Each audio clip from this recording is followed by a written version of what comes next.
जर तुम्ही e-commerce store चालवताय आणि जर तुमची सप्लाय हे ऑल ओव्हर इंडियामध्ये होते, तर तुम्हाला जी-एस-टीच्या प्रोव्हिजन समजून घेणं खूप गरजेचं आहे.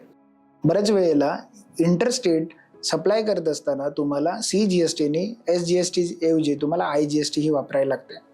कारण ज्यावेळी तुम्ही एका राज्यातून दुसऱ्या राज्यात एखादा सेल करता, त्यावेळी जी-एस-टीच्या प्रोव्हिजन चेंज होतात. एका बिझनेसच्या बाबतीत असंच झालं. त्यांनी ह्या सी-जी-एस-टी, एस-जी-एस-टी आणि आय-जी-एस-टीच्या प्रोव्हिजन्स आहेत, हे समजून नाही घेतल्या आणि त्यामुळे त्यांनी हा जो सेल करत असताना वेगवेगळ्या पद्धतीने त्याचे आय-जी-एस-टी, सी-जी-एस-टी, एस-जी-एस-टी हे लावण्यात आलं. नंतरला इन्कम टॅक्स ऑफिसरने हे पोर्टलवरती मिसमॅच फाइंड आउट केलं आणि त्यांना नोटिसेस बजावण्यात आली. पण मित्रांनो, जर तुम्ही ह्या अशा पद्धतीने इंटरस्टेट सप्लाय करत असाल, तर तुम्हाला या प्रोव्हिजन माहिती असणं खूप गरजेचं आहे. अन्यथा तुम्हाला भविष्यामध्ये नोटिसेस येऊ शकतात आणि कंप्लायन्सेस तुमचे वाढू शकतात.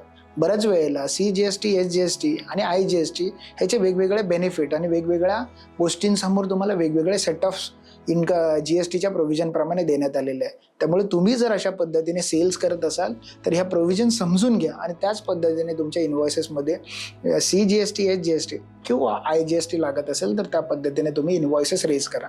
अन्यथा भविष्यामध्ये तुम्हाला नोटिसेस किंवा एखादा प्रॉब्लेम येऊ शकतो.